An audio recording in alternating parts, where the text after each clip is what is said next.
More so than in any of the films we have watched, I feel as though the camera work and the pacing influenced the feel of the film and took it from possibly forgettable to hypnotic and haunting. Often the action will take place in the corner of a shot or over the shoulder of a character.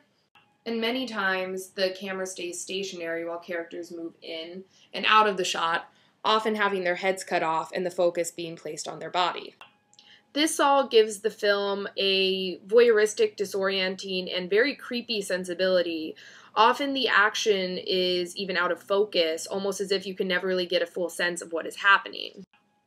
The film really attempts to deal with the denial by adults of what some might call grave missteps in raising the YouTube generation. These kids lack a sensitivity and a sense of morality. While this is common in most generations of teenagers, the film captures the extreme intensity of these traits as a result of recent cultural trends. The scene where Rob talks on the phone with his mom is heartbreaking. I mean, she keeps telling him not to make her worry about him and dismisses every attempt he makes to reach out.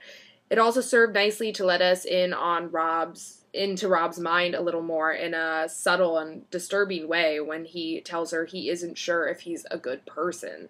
As well, after the death, the school administration attempts to glaze over many of the facts about the twins and their death and doesn't take into consideration the seriousness of Rob witnessing the event. No one wants to admit to the dark underbelly of this idyllic boarding school. I thought that even the longer, slow portions of the film were very effective and created this ongoing sense of suspense and fear, just never knowing if Rob was going to snap or when.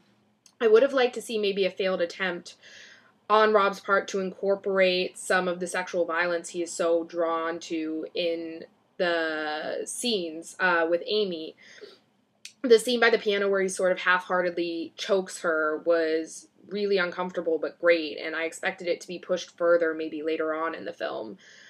As for the negatives, the last shot of the film didn't make any sense to me and was confusing, to put it simply, stupid. Like, who was filming him with the camera phone?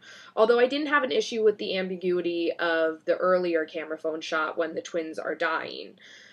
As far as the Q&A, when the director tried to explain the camera phone shot at the end, I felt as though he wasn't even really sure what the purpose was.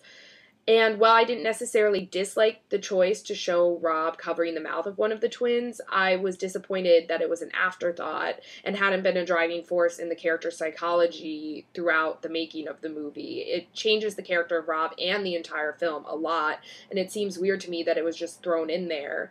This was probably my favorite movie we've seen so far. I thought that it was by far the most enveloping and the most affecting. The vision was very clear to me and for the most part was carried through consistently.